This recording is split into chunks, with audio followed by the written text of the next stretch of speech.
Bonjour Réa Hutin. Bonjour. Alors tout d'abord, quelle est l'origine de votre engagement?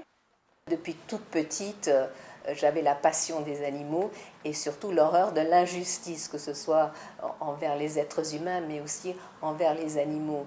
Et c'était aussi parce que, étant fille de diplomate, je n'ai jamais pu avoir d'animal. On allait de pays en pays, et c'est vrai que l'animal pour moi c'était une photo.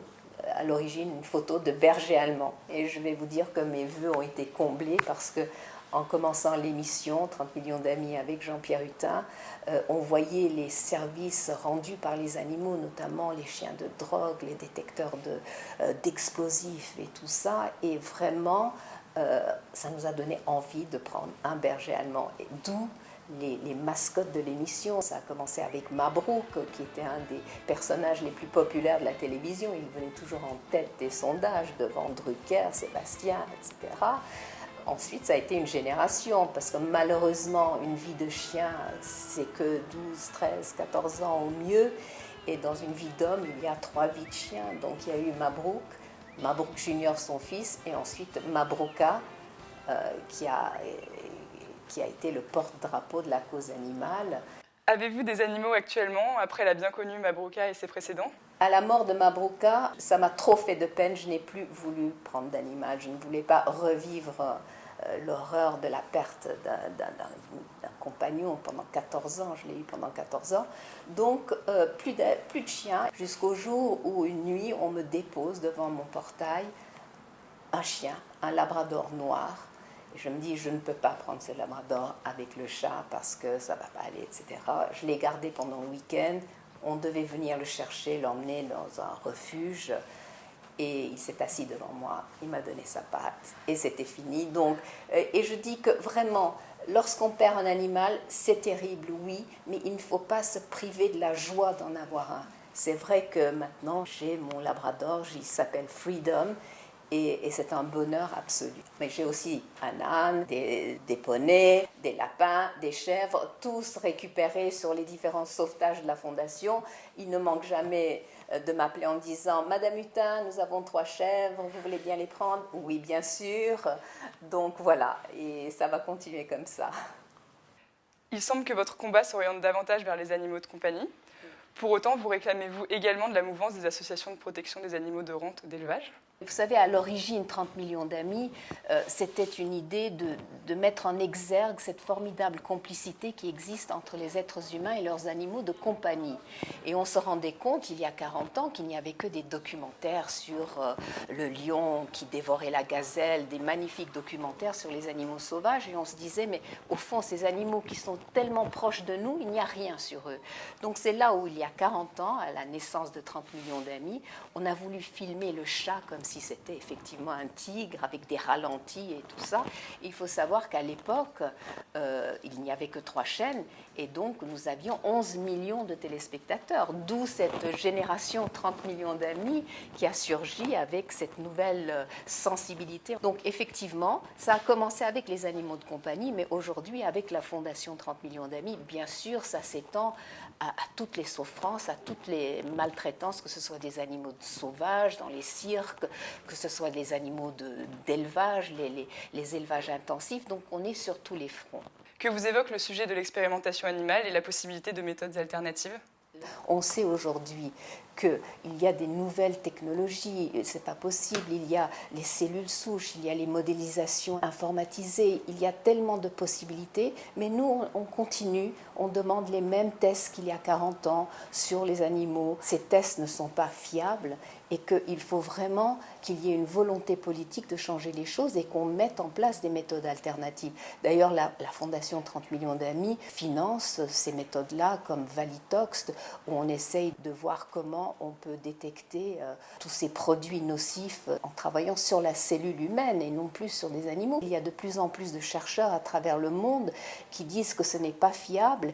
Et c'est vrai que si on allait vers une interdiction de l'utilisation d'animaux, je crois que les scientifiques justement feraient appel à tout leur génie pour trouver toutes ces autres méthodes qui seront d'ailleurs beaucoup plus fiables et qui permettront une médecine et une science bien meilleures.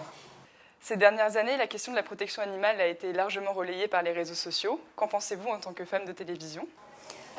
Les réseaux sociaux, c'est la relève. La télévision, ça va devenir un vieux média parce que c'est vrai que les jeunes que nous voulons sensibiliser justement à la protection animale, ne regardent plus la télévision, ils sont sur YouTube, ils sont sur les réseaux sociaux, il y a cette interactivité fantastique. Et pour nous, c'est véritablement une force parce que demain, sur notre page Facebook, nous en sommes à 800 et quelques mille, et demain, on peut mobiliser ces jeunes pour la protection des animaux. Donc vraiment, les réseaux sociaux ont pris le pas sur la télévision et notre aventure continue en effet sur ces réseaux et sur les sites Internet. Pensez-vous que les nouvelles générations sont plus sensibles que les précédentes à la protection animale? Oui, parce que c'est la génération 30 millions d'amis. Ça fait 40 ans que j'essaie d'élever les plus jeunes justement à ce respect de l'animal, ce respect de la vie sous toutes les formes. Et c'est vrai que les jeunes qui regardaient l'émission avec leur grand-mère il y a 40 ans sont aujourd'hui devenus des adultes responsables qui, à leur tour, transmettent cette sensibilité à leurs enfants. Donc, il y a encore 20 ans, les enfants disaient « Ah, mais moi, je veux un chien, j'aime les animaux ». Aujourd'hui, même un enfant de 12 ans vous dit « Mais j'aime les animaux, mais qu'est-ce que je peux faire pour les aider ?» Ils sont engagés. On a des jeunes sur nos réseaux sociaux de 12-13 ans qui font des collectes pour venir en aide aux animaux. Donc vraiment, c'est formidable. Il y a une véritable sensibilité à l'égard des animaux chez les jeunes, les plus jeunes. Vous êtes à l'origine de l'évolution du statut juridique de l'animal dans le Code civil. Quelles ont été les principales étapes ?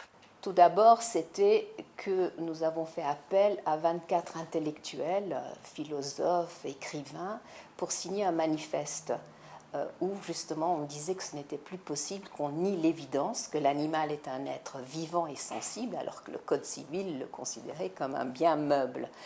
Pour la première fois, on a fait intervenir justement ces intellectuels et du coup, je n'étais plus la mémère à chien. Tout à coup, les médias se sont dit « Ah, mais les intellectuels, ils s'intéressent à ça ». On a réussi à mettre la cause animale au centre du débat public. Donc, effectivement, il y a eu un sursaut et les médias ont suivi aussi en disant « Bon, mais s'il y a les intellectuels et tout, bon, ça doit quand même être important ». Et à partir de là, ça a continué. C'était la sensibilisation, la pédagogie envers ceux qui nous gouvernent, envers les parlementaires. Et justement, peut-on déjà en mesurer les effets aujourd'hui ?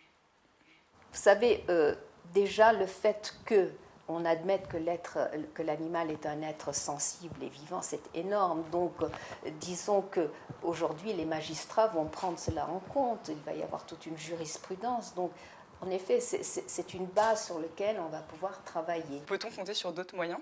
C'est vrai qu'il y a le droit, mais il y a aussi l'opinion publique. C'est extraordinaire parce que nous, notre but, c'est quand même de sensibiliser le plus grand nombre avec les réseaux sociaux, avec Internet. Aujourd'hui, on a accès à tout cela, mais d'une manière mondiale. Donc, en effet, cette opinion publique peut à tout moment faire pression sur ceux qui nous gouvernent. Et maintenant, justement, les gens font très attention. Lorsqu'on voit les lanceurs d'alerte, par exemple, pour les animaux d'élevage, les vidéos qui circulent, l'homme politique ne peut plus rester insensible, alors qu'avant, c'était balayé du revers de la main. Aujourd'hui, non, l'opinion est là. Concernant le diplôme universitaire, si vous étiez à notre place, titulaire de ce diplôme, qu'en feriez-vous ? Autrement dit, qu'attendez-vous de nous avec ce diplôme ? Vous êtes la relève. J'attends tout de vous parce qu'effectivement, c'est la première fois, en effet, qu'il y a ce diplôme universitaire. Ça découle aussi de tout ce travail fait sur le Code civil. C'est avec la nouvelle génération de juristes, avec nos futurs magistrats et avocats, mais aussi évidemment avec des vétérinaires, avec des personnes qui viennent de tous bords, qui s'intéressent à la cause animale. C'est donc important pour toutes ces personnes de pouvoir avoir un véritable enseignement sur les droits de l'animal. D'ailleurs, le titre de 30 millions d'amis, c'était « Le droit de l'animal et les devoirs de l'homme ». C'est formidable que les futurs avocats, magistrats vont avoir cette base-là et vont pouvoir appliquer, parce qu'il y a des lois de protection animale qui sont très bien faites aussi, mais ils vont pouvoir les appliquer avec plus d'audace demain grâce à cette évolution. Quels sont les projets en cours de la Fondation 30 millions d'amis ? Nous sommes sur tous les fronts, bien sûr.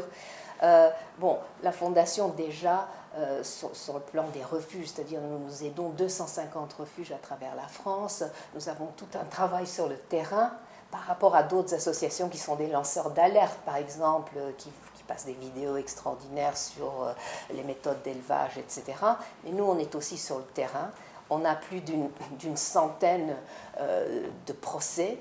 Dès qu'on voit une maltraitance animale, on est là, on porte plainte, on est partie civile. Donc là, ça fait vraiment, il ne faut pas que ce genre de maltraitance soit impuni. Et ensuite, nous avons effectivement cette aide, par exemple, stérilisation de chats dans les villes. Nous avons des partenariats avec très nombreuses municipalités pour les aider à stériliser les chats, pour pas qu'il y ait ces espèces d'extermination auxquelles on a assisté par le passé. Il y a tous nos combats contre la corrida, contre les animaux sauvages dans les cirques. Là, vraiment, il faut qu'on fasse avancer les choses parce qu'il y a des trafics terribles sur les animaux sauvages, que ce soit par les cirques, les zoos, etc. Donc là, il faut vraiment qu'on arrive à interdire ces animaux sauvages dans les cirques. Bien sûr, il y a l'expérimentation animale, il y a le port de la fourrure, donc ça n'en finit pas. Nous sommes effectivement sur tous les fronts. Existe-t-il au quotidien des liens entre les différentes organisations de protection animale ou œuvrent-elles chacune de leur côté? Non, on est la somme de tout un tas de sensibilités. Chacun aide l'association selon ses convictions, selon ses tendances même politiques ou autres. Mais c'est vrai que nous devons travailler ensemble. Nous travaillons déjà ensemble parce que lorsqu'il faut aller sauver 60 chevaux dans un pré ou 90 chats dans une maison insalubre, il faut qu'on soit ensemble. On ne peut pas faire ça tout seul. Donc de plus en plus, on collabore. On est tous sur la même longueur d'onde.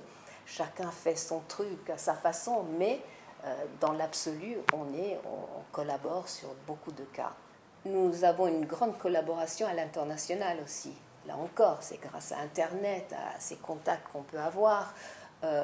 Par exemple, nous avons créé un sanctuaire en Jordanie en collaboration avec la princesse Alia de Jordanie, où nous recueillons tous ces animaux justement de cirque, de ces trafics d'animaux, de princes qui ont pris des bébés lions ou des tigres comme animal de compagnie, et puis quand ils sont trop grands, ils sont jetés à la rue. Donc voilà, c'est un magnifique sanctuaire. Cette collaboration internationale est vraiment très importante, de même pour les ours dont on extrait le bile à longueur de vie en Chine. Nous sommes avec Animalasia, on les aide, que ce soit en Indonésie avec les gibbons. Donc vraiment, ce qui est extraordinaire, ou en Afrique du Sud, où parfois nous envoyons ces animaux que nous saisissons dans les eaux. Nous avons un hippopotame qui s'appelle Aldo, qui vit en Afrique du Sud, qui a vécu toute sa vie dans une cage, dans un cirque itinérant, qui n'avait jamais vu une flaque d'eau. Aujourd'hui, il vit heureux en Afrique du Sud. Comme quoi, ils peuvent se réadapter alors qu'ils ont vécu toute leur vie en cage. Donc c'est là où ça devient tellement important de libérer ces animaux des cirques. Merci beaucoup d'avoir répondu à nos questions. Je vous en prie, un plaisir.